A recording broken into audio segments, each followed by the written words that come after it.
छोटी बहन विनेश, ये आपका हरियाणा प्रदेश किसानों, जवानों, पहलवानों का प्रदेश है।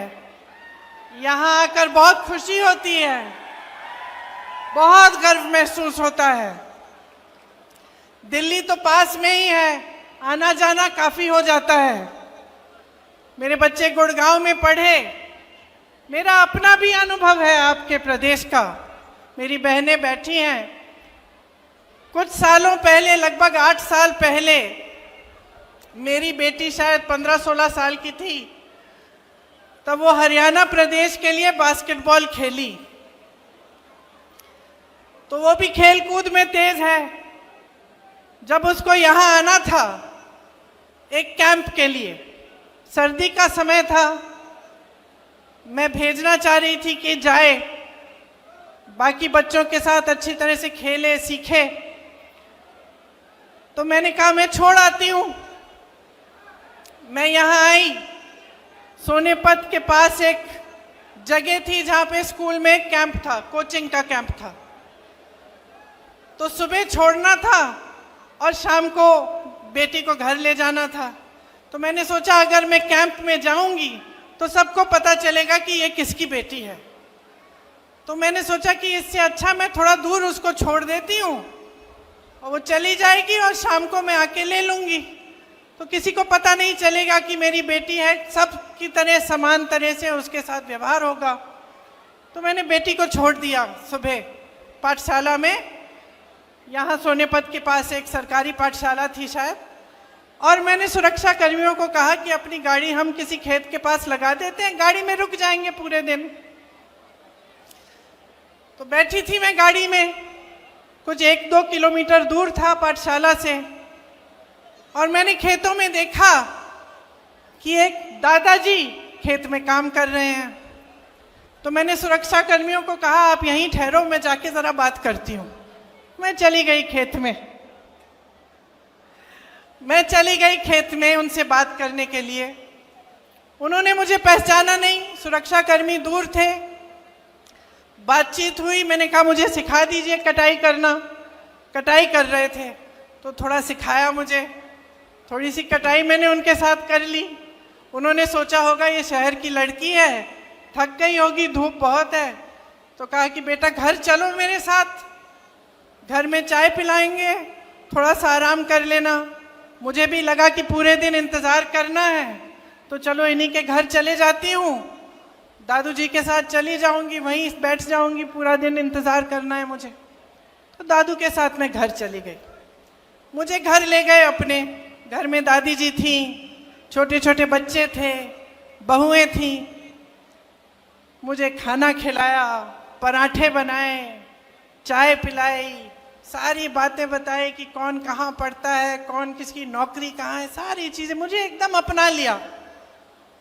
मतलब अभी अभी मिले थे, मुझे जानते नहीं थे, अपने परिवार समान घर ले गए, अपनाया। मुझे भी बहुत अच्छा लगा, खूब बातें हुई कि किस तरह से क्या करते हैं, क्या होता है, अपना जीवन कैसे गुजारते हैं। तभी 4-5 घंटे बीत गए, मुझे पता भी नहीं चला। 4-5 घंटों बाद उनका बेटा घर आया। अब इत्तेफाक से उनके बेटे ने रायबरेली में काम किया था, तो मुझे देखते ही पहचान लिया और कहा कि आप तो प्रियंका हैं। तो अब मैंने कहा नहीं था, मैंने कुछ कहा नहीं था उनको, तो मुझे भी अचानक मुझे लगा, मैंने कहा हाँ। तो फिर तो सबने और भी गले लगाया, और फिर दादी जी की बात की, पिताजी की बात की, और हमारी एक दोस्ती हो गई। देखिए 8 से 10 साल बीत गए हैं। जब जब मेरी रैली आसपास लगती है तो उनका बेटा मनोज कभी कभी दादू जी को ले आते हैं मेरे से मिलने, कभी कभी मेरे घर भी आते हैं। जब जब मेरे घर आए तब कभी खाली हाथ नहीं आए, गन्ना लाए, घी लाए, बच्चों के लिए कुछ ना कुछ लाए, कपड़े लाए। और दादी जी सीधे मेरी रसोई में गई और पराठे बनाने लग गई, सबके लिए खाना पकाया। तो एक अपनापन जो था वो एकदम बन गया। और मुझे अक्सर लगता है कि यही है हरियाणा, यही है हरियाणा की जनता, यही है आपकी संस्कृति। यही है आपके संस्कार। और एक और बात बता देती हूं कि उन 8 सालों में मेरे से एक चीज नहीं मांगी। कुछ भी मांग सकते थे, जब हमारी सरकार थी केंद्र में तो ठीक है, लेकिन सरकार न होते हुए भी कुछ भी मांग सकते थे, ये नौकरी दिलवा दो, एक काम करा दो। कुछ नहीं मांगा आज तक मेरे से, सिर्फ मुझे प्रेम दिया है। और मैं समझती हूं हमेशा कि जो आपका प्रदेश है और मेरा परिवार है, उसके बीच जो रिश्ता रहा है, उसी का प्रतीक ये मेरा एक छोटा सा रिश्ता जो इस एक परिवार के साथ है वो है। एक और बात बताती हूं, मेरी बच्ची फिर हरियाणा के लिए खेली और उसके साथ 10 और लड़कियां थीं जो उसकी टीम में थीं। यहां से दूर जाना था पौंडीचेरी, चेन्नई से भी आगे, मद्रास से भी आगे। वो लड़कियां गई, मैं भी साथ साथ चली गई। मैंने कहा मम्मी हूं, जाना चाहिए। बाकी एक और लड़की थी जिसकी माताजी साथ में थी। बाकी सारी जो लड़कियां थी गांव की लड़कियां थी, खूब मेहनत करके आगे बढ़ी थी। उनके माता पिता नहीं आए उनके साथ। वो वहां पे 4-5 जो टूर्नामेंट थी उसके लिए उन्होंने संघर्ष किया। बहुत गर्मी थी उस समय, मेरे ख्याल से 44-45 डिग्री की गर्मी थी। और जो मेरी बेटी की टीम की कैप्टन थी उसका नाम रितिका था। छोटी सी लड़की थी, विनेश की तरह, तुम्हारी तरह छोटे बाल थे उसके। 102 बुखार था उस लड़की को, लेकिन वो खेलती रही, रुकी नहीं।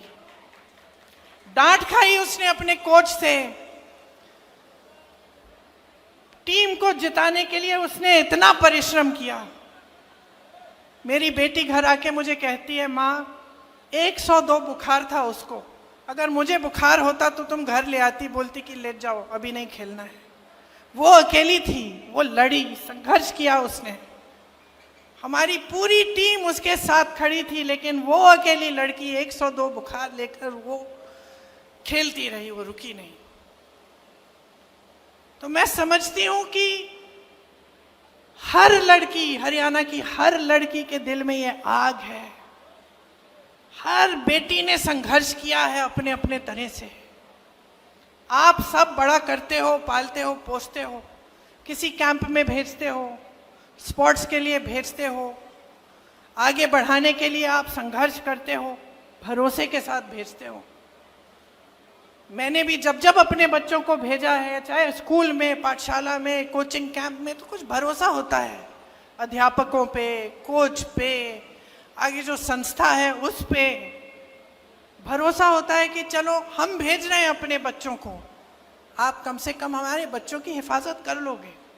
बच्चा भी देश के लिए, प्रदेश के लिए लड़ रहा है, संघर्ष कर रहा है, खेल रहा है। पूरे देश को गर्व होगा अगर जीतेगा, तो उसकी हिफाजत करिए। यही उम्मीद रखते हैं माँ बाप, है ना? माताएं बैठी हैं बहुत, यही उम्मीद रखती हैं आप। विनेश के साथ भी ऐसा ही हुआ कि उसके माँ बाप ने भी पूरे भरोसे के साथ उसको भेजा, संघर्ष किया, लड़ी, ओलंपिक्स तक पहुंच गई और उसका संघर्ष का फल भी उसे मिला, मेडल मिला। पूरे देश को गर्व महसूस हुआ, पूरा देश खुश हुआ। सबने कहा हमारी बेटी है। जीत के समय आई, प्रधानमंत्री जी ने घर बुलाया, चाय पिलाई, फोटो खिंचवाई। भाजपा के तमाम नेता, सारे जितने भी भाजपा के लोग थे, सबने कहा कि देखो मोदी जी हैं तभी मेडल जीत रहा है भारत। पूरी मीडिया ने भी कहा, सब खुश थे, सबको गर्व था। हम लोगों ने देखा नहीं, कुछ कोई फर्क नहीं पड़ता कौन सी पार्टी नहीं है, हमारे देश के लिए कोई मेडल लाया है। और इतना संघर्ष करके हमारी लड़कियां, हमारी बहनें गई हैं, हम सबको गर्व महसूस हुआ। लेकिन फिर क्या हुआ? वो भरोसा तोड़ा गया। वो भरोसा जिसके साथ विनेश के माँ बाप ने उसको भेजा होगा, वो भरोसा जो विनेश के दिल में था अपनी सरकार के प्रति, अपने ओलंपिक्स के एसोसिएशन के प्रति, जिसके साथ वो इतनी दूर किसी और देश में जा रही थी अकेले, वो भरोसा टूटा। और क्यों टूटा? क्यों टूटा? क्योंकि विनेश और उसके साथियों के साथ अन्याय किया गया। और जब विनेश ने अन्याय देखा तो वो खड़ी हो गई। और ये भी हरियाणा का स्वभाव है, ये आपका स्वभाव है, ये आपकी संस्कृति है, ये आपकी परंपरा है। आपने अपने बच्चों को इसी परंपरा के तहत बड़ा किया है। दीपेंद्र जी ने कहा, और आप सब जानते हैं, यहीं पे कुरुक्षेत्र की भूमि में, हरियाणा में, भगवान श्री कृष्ण ने भगवत गीता का प्रवचन दिया। और क्या कहा था उस समय कि जब जब अन्याय होगा, जब जब इस दुनिया में अन्याय होगा, तो सच्चाई और न्याय की आवाज उठेगी। मैं प्रकट होऊंगा, भगवान प्रकट होंगे और अन्याय के खिलाफ लड़ेंगे। ये आपकी परंपरा है। तो जब हम विनेश की बात करते हैं, सिर्फ विनेश का संघर्ष नहीं था, ये सिर्फ एक महिला का संघर्ष नहीं था, ये आप सबका संघर्ष है, ये आप सबकी लड़ाई है। जब इनके साथ अन्याय होता है, आप सबके साथ अन्याय होता है, आप सबका भरोसा टूटता है, आप सबके साथ विश्वासघात होता है। और आपकी परंपरा रही है, भगवत गीता की सीख से ही महात्मा गांधी जी ने हमारा स्वतंत्रता संग्राम चलाया। आज उनका जन्म दिवस है। आज अगर हम उनको याद करते हैं तो हमें एक बात याद आती है, सत्यमेव जयते, अहिंसा, सत्य। और कहाँ से मिली उनको ये बातें? भगवत गीता से मिली, भगवान श्री कृष्ण के प्रवचन से मिली, उनके संदेश से मिली। अभी नवरात्रि शुरू हो रहे हैं, दशहरे पे हम किस चीज की विजय मना रहे हैं? न्याय की विजय मनाने जाएंगे। अन्याय के खिलाफ न्याय की विजय, असत्य के खिलाफ सत्य की विजय मनाने जा रहे हैं। तो ये हमारी महान धार्मिक परंपरा है, और खास तौर से यहाँ आपकी धरती की। और आज आपके साथ हर स्तर पर विश्वासघात हो रहा है, हर स्तर पर अन्याय हो रहा है। मैंने कहा, किसानों की धरती है, जवानों की धरती है, पहलवानों की धरती है। किसानों के साथ कितना अन्याय हुआ। 3 काले कानून लाने वाले मोदी जी अपने घर से तब 5 मिनट के लिए बाहर नहीं आ पाए, जब आप महीनों से उनके दरवाजे के पास कुछ ही किलोमीटर दूर दिल्ली के बॉर्डर पे खड़े हुए उनसे न्याय मांग रहे थे। वो ऐसे कानून बनाने जा रहे थे जिससे आपके पेटों पे लात पड़ती। उनको मालूम था कि इन कानूनों से सिर्फ बड़े बड़े उद्योगपतियों का फायदा होगा, किसानों का कोई फायदा नहीं होने वाला है। फिर भी वो पीछे हटे नहीं। आपने संघर्ष किया, बैठे रहे महीनों के लिए, आप पे लठ चलाया गया, आपको मारा पीटा गया, 750 किसान शहीद हुए। ये हिले नहीं। हिले तब जब उत्तर प्रदेश का विधानसभा का चुनाव आया, जिसका जिक्र आपने किया दीपेंद्र जी। जब चुनाव आया तब हिले। तब इनको लगा कि अब चुनाव में मुश्किल हो जाएगी, ये 3 काले कानून हम वापस ले लेते हैं। तो किसानों के साथ इन्होंने सरासर अन्याय किया। एमएसपी की बात करते हैं और फिर उन उपजों पर एमएसपी देते हैं जो आप यहाँ पे उगाते ही नहीं हैं। कहते हैं हमने 24 ऐसी चीजें हैं जिन पे 24 फसल हैं जिन पे हमने एमएसपी दिया है, उसमें से 10 तो आप उगाते ही नहीं हैं यहाँ हरियाणा में। तो किसको बेवकूफ बना रहे हैं? पूरा देश देख रहा है, देश की जनता देख रही है। आपने कहा कि रोजगार के मामले में हरियाणा सबसे पीछे है। रोजगार बनाएंगे कहां जब इन्होंने सब अडानी और अंबानी को दे दिया है? सारी चीजें जो है, सारी जमीन, सारे उद्योग, सारे बंदरगाह, सारे हवाई अड्डे, सब कुछ बड़े बड़े उद्योगपतियों को दे दिया है। तो रोजगार बनेंगे कहां से? जो आपके छोटे मोटे बिजनेस होते थे, जहां से रोजगार बनते थे, जो खेती किसानी थी, वहां से आज रोजगार नहीं बन सकते हैं। तो ये रोजगार देने का काम कर ही नहीं सकते, क्योंकि इनकी नीतियां ही इसके खिलाफ हैं, आपके खिलाफ हैं। इसीलिए अग्निवीर जैसी स्कीमें निकालते हैं, जिससे आप अपने बच्चों को, जब नौजवानों को आप सरहद पे भेजते हैं देश के लिए शहीद होने के लिए, और उनको बताया जाता है कि अगर तुम शहीद हो जाओगे तो तुम्हारे माँ बाप को पेंशन नहीं मिलेगा। बताया जाता है कि जाओ 4 सालों के लिए सेना में भर्ती हो जाओ और 4 साल बाद वापस आ जाओ, फिर से बेरोजगार बनो और फिर से नौकरी ढूंढने निकलो। ये दिया है आपको मोदी जी ने। आपको ये एक फैमिली आईडी दे दी, पहचान पत्र, जिसमें परिवार के हर सदस्य का नाम, हर सदस्य की आमदनी चाहिए इनको। मैं मिली थी कुछ लोगों से भैया के साथ 2 दिन पहले, वो बता रहे थे कि जब से ये आईडी आया है तब से मुसीबत ही मुसीबत है। सबकी आमदनी जोड़ दी है और कईयों की आमदनी नहीं है, वो उसमें झूठी आमदनी डाल के जोड़ दी और फिर कह दिया कि ना तुम्हारा बच्चा सरकारी स्कूल में पढ़ सकता है क्योंकि तुम्हारी तो आमदनी बहुत है, या कह दिया कि जो किसान को सुविधाएं मिलती हैं वो तुम्हें मिलेंगी नहीं क्योंकि तुम्हारी आमदनी बहुत है। तो इस तरह से आपको गुमराह करने का काम किया है। 10 साल हो गए, 10 सालों से सिर्फ और सिर्फ आप अन्याय देख रहे हो, नौजवानों के साथ, पहलवानों के साथ, किसानों के साथ, महिलाओं के साथ। तो बचता क्या है? भगवान ने कहा कि जब जब अन्याय होगा तो न्याय की लड़ाई लड़ने के लिए आपके बीच उतरेंगे। लेकिन ये भगवान तो आपके दिल में भी तो है, यही भगवान आपके दिल में है, तो कब खड़े होगे इस अन्याय के खिलाफ? विनेश खड़ी हुई, बड़े बड़े नेताओं ने इसका साथ छोड़ दिया, मोदी जी ने नहीं बुलाया चाय पे, आए भी नहीं इनसे मिलने के लिए, बात करने के लिए, लेकिन इस देश की जनता खड़ी हो गई विनेश के साथ। आप खड़े हुए विनेश के साथ, क्योंकि आपके दिल में सच्चाई है, आपके दिल में भगवान है। तो अब वो मौका आ गया है, फिर से वही कुरुक्षेत्र की लड़ाई, वही अंग्रेजी साम्राज्य के खिलाफ लड़ाई, कोई फर्क नहीं है। आज ये लड़ाई आपकी लड़ाई है, अन्याय के खिलाफ, असत्य के खिलाफ, दुष्टों के खिलाफ लड़ाई है। आपको खड़ा होना पड़ेगा, आपको अपने अंतर मन में झांकना पड़ेगा और देखना पड़ेगा कि ये क्या हो रहा है मेरे साथ, मेरे प्रदेश के साथ, मेरे देश के साथ।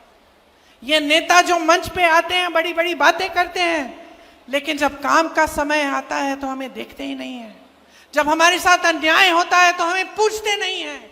जब हम इनके दरवाजे तक पहुंचते हैं और सड़क पे बैठ के इनसे यही गुहार लगाते हैं कि हमारी बात सुन लीजिए, हमारे साथ अन्याय हो रहा है, हमें आपके कानून नहीं चाहिए, हमारी भलाई करिए, तब हमारी तरफ देखते तक नहीं है। किसान कुचले जाते हैं, इनके मंत्री के बेटे के द्वारा जीप के पहियों के नीचे कुचले जाते हैं, ये हिलते नहीं है, पलक नहीं झपकाते।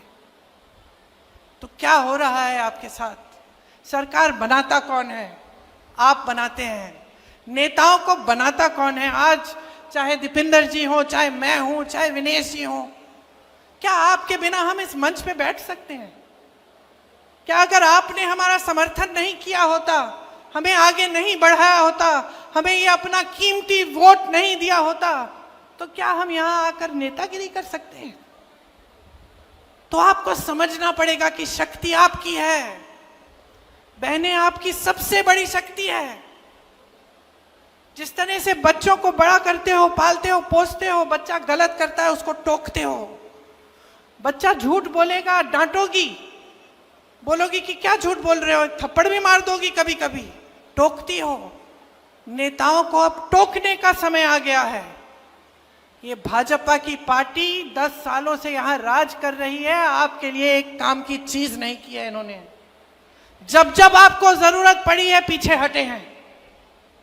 आपसे सिर्फ अपना स्वार्थ साधना है, खुद को आगे बढ़ाना है, यही इनको सूझता है। भ्रष्टाचार की बात करते हैं, मुझे हंसी आती है। मोदी जी कोई पुरानी चीजें 10 साल पुरानी पता नहीं क्या क्या बातें करते रहते हैं, हंसी आती है मुझे। अरे इससे बड़ा भ्रष्टाचार क्या है कि देश के सारे उद्योग आपने अपने 2 मित्रों को दे दिए। इससे बड़ा भ्रष्टाचार क्या हो सकता है कि आप ऐसे कानून लाने जा रहे थे जिससे इस देश का किसान पिस जाएगा, लेकिन आपके बड़े 2 बड़े उद्योगपति मित्रों को सब कुछ मिल जाएगा, उन कानूनों का फायदा मिल जाएगा। वो उद्योगपति किसी किसान की जमीन हड़पना चाहे, लेना चाहे, तो वो किसान उसके खिलाफ कचहरी में लड़ ही नहीं सकता, ऐसा कानून था वो।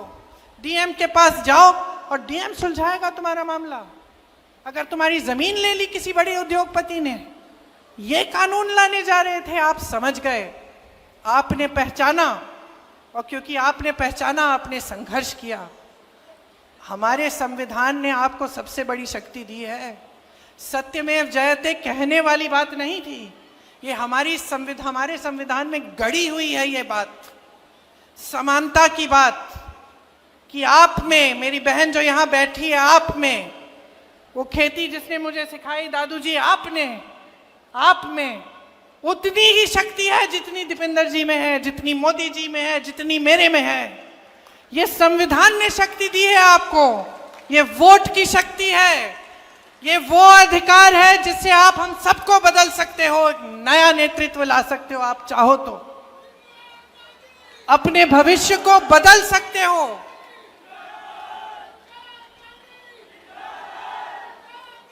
आपका भविष्य आपके हाथों में है, इस बात को आप गहराई से समझ लीजिए। अभी चुनाव हुआ था कुछ महीनों पहले, आपने देखा कि इन नतीजों में क्या हुआ। लोग समझने लगे कि ये बड़ी बड़ी बातें करते हैं, ये झूठ बोलते हैं, ये मंच पर आकर कुछ भी कह डालते हैं, लेकिन जब काम का समय होता है, जब न्याय का समय होता है, जब सच्चाई का समय होता है, तो ये दिखते तक नहीं है। तो ये बात आप भी समझ लीजिए। देखिए, आप अपने बच्चों को बड़ा करते हैं ताकि उनका भविष्य बने। माँ बाप खुश कब होते हैं? बच्चा नौकरी कर रहा है, कमा रहा है, हमें भी लगता है, बहन आपको भी लगता होगा, बड़ा होगा, आपकी देखभाल करेगा, आपका पालन पोषण करेगा, मतलब पालन पोषण नहीं, आपकी देखभाल करेगा, आपने पालन पोषण किया है उसका,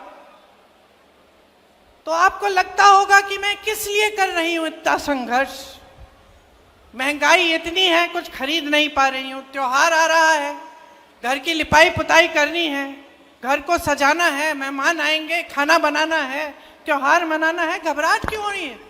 घबराहट क्यों हो रही है? खुशी के साथ साथ घबराहट हो रही है, क्योंकि महंगाई इतनी है। तो महंगाई, बेरोजगारी, अन्याय, ऐसे ऐसे कानून जिससे किसान की कमाई नहीं हो पा रही है, तो आप बदलाव लाएंगे कि नहीं लाएंगे? यहाँ की बेरोजगारी हटानी है कि नहीं हटानी है? ये लोग भ्रष्टाचार की बात करते हैं, तमाम स्कैम तो इन्हीं के हैं। यहाँ पे एक पूरी लिस्ट बनी हुई है, देखिए, डाडम और यमुना खनन घोटाले, शराब घोटाला, मेट्रो रूट घोटाला, अमृत योजना, सफाई घोटाला, रजिस्ट्री घोटाला, धान खरीद घोटाला, रोडवे स्कीम का घोटाला, HSSC घोटाला, 30 पेपर लीक। बच्चे बड़े होते हैं, पढ़ाई करते हैं, आप मेहनत करते हो पढ़ाने के लिए, बेचारा भर्ती का पेपर देने के लिए ट्यूशन करता है, ट्यूशन के लिए आप कर्ज लेते हो, ट्यूशन करता है, पेपर देता है, पेपर लीक हो जाता है, भविष्य खत्म। अब इंतजार करो, भर्ती नहीं निकलती, अब उसको लगता है कि भाई भर्ती निकल जाएगी, आज नहीं तो कल, 1 महीने में, 2 महीने में, 6 महीने में, करते करते इंतजार करता है, भर्ती नहीं निकलती, बेरोजगार रहता है, कहीं और एप्लीकेशन नहीं देता, ये सोच के कि चलो मैंने पेपर कर लिया, कभी ना कभी तो निकलेगी। तो एकदम पूरी तरह से आपके भविष्य को बर्बाद करने का काम किया है, हर तरह से आपको पीस रखा है, आपको घेरा हुआ है। तो समय आ गया है, चुनाव है, चुनाव की गंभीरता को आप समझिए। कांग्रेस पार्टी इस चुनाव में आपको कह रही है, और आपको देखना चाहिए कि हमारे जहां जिन प्रदेशों में हमारी सरकार है, उनमें हम क्या क्या कर रहे हैं। बुजुर्गों को, दिव्यांगों को विधवा पेंशन 6,000 रुपए महीना हम दे रहे हैं। ये आपको हम कह रहे हैं कि हम हरियाणा में देने जा रहे हैं। मेरी बहनों को हर महीने 2,000 रुपए मिलेंगे सरकार से, क्योंकि बहनें, आपकी मेहनत को कोई पहचान नहीं रहा है। आपकी मेहनत को कोई पहचान नहीं रहा है। आप खेती में भी मेहनत करेंगी, जॉब भी करेंगी, ऑफिस में काम भी करेंगी, तब भी आप घर पे आकर मेहनत करती हैं। तब भी घर पे खाना आप पकाएंगी, बच्चों का देखभाल आप करेंगी, परिवार के सब सदस्यों का देखभाल करेंगी। जब तक सब सोएंगे नहीं तब तक आप नहीं सोगी, है कि नहीं? कोई पहचानता है इस मेहनत को? हम कह रहे हैं, हम पहचानते हैं। आपको हर महीने 2,000 रुपए दिए जाएंगे इस मेहनत के लिए, ताकि आप कम से कम अपने पैरों पे आप थोड़ा सा अपना पैसा रख सकते हैं, अपने पैरों पे अपनी तरह से खड़े हो सकते हैं। आज गैस का सिलेंडर इतना महंगा है, आप खरीद नहीं पाते। कांग्रेस पार्टी कह रही है गैस के सिलेंडर को 500 रुपए में आपको दिया जाएगा, मतलब आप 500 रुपए में उसको खरीद पाएंगे।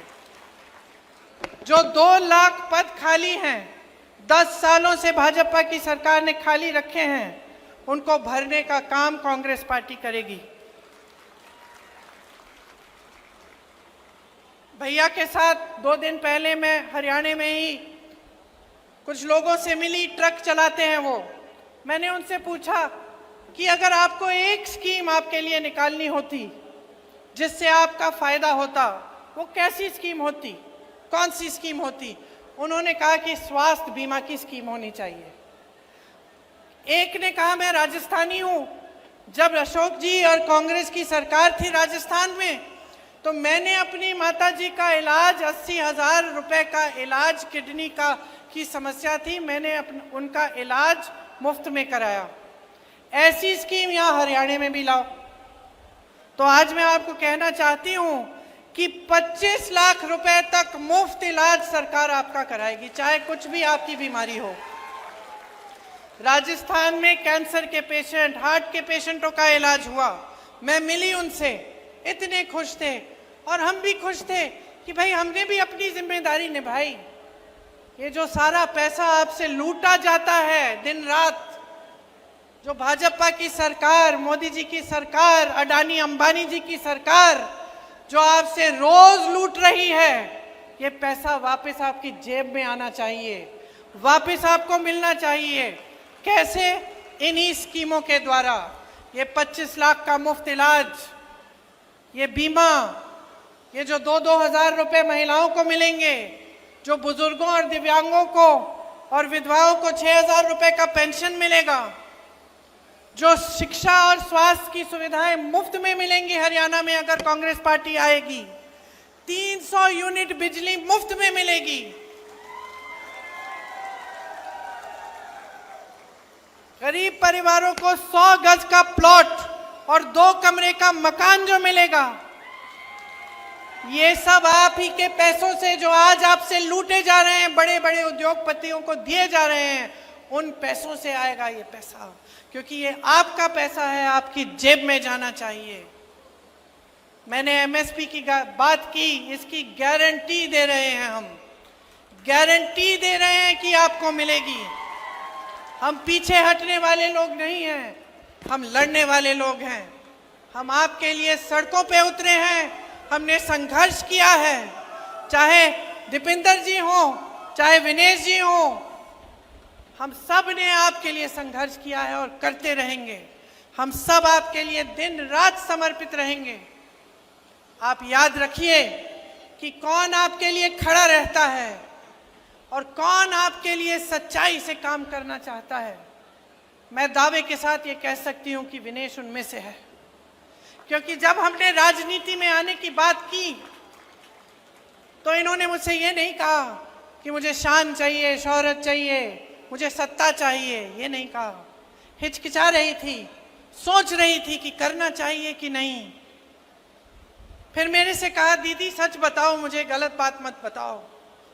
राजनीति में आने से क्या जो ये मेरी न्याय की लड़ाई है हरियाणा की लड़कियों के लिए, हरियाणा की मेरी बहनों के लिए, इसको मजबूती मिलेगी कि नहीं? अगर मजबूती मिलेगी तभी मैं राजनीति में आऊंगी, ये बोला है।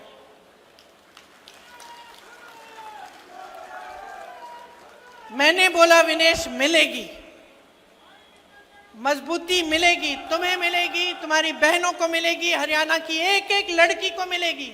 और मैं अपनी बहनों से कहना चाहती हूँ, माताओं से कहना चाहती हूँ, हरियाणा की एक एक नौजवान लड़की से कहना चाहती हूँ, खड़े हो जाओ विनेश के साथ,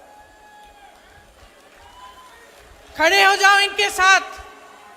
हिम्मत है इस लड़की में।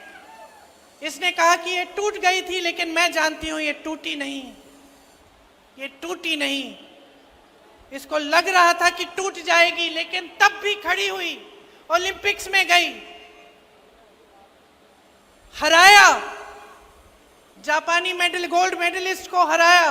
मैं और मेरी बेटी टीवी पे देख रहे थे, कूदने लग गए हम दोनों कि देखो हमारे देश के लिए क्या किया है, देखो इसके साथ कितना अन्याय हुआ।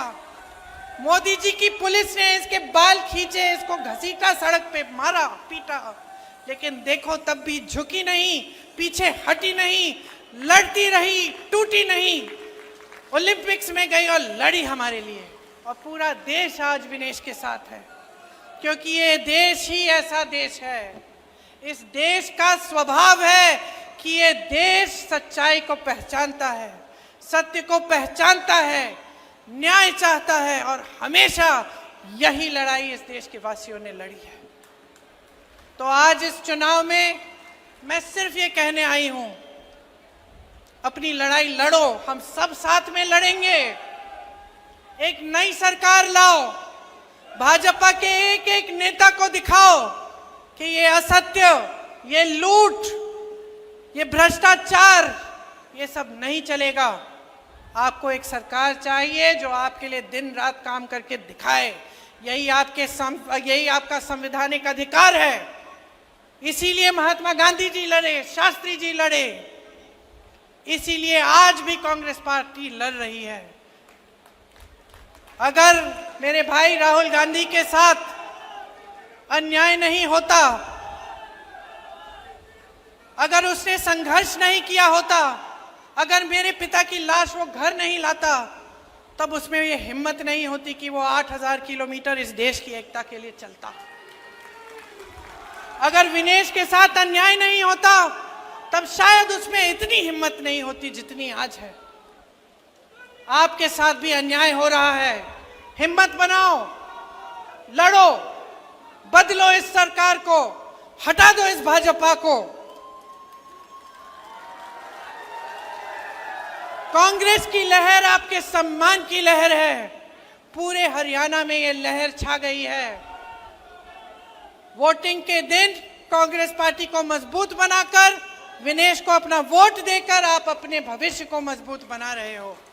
आप सबने बहुत ध्यान से मेरी बातों को सुना, कुछ लंबा भी बोली मैं,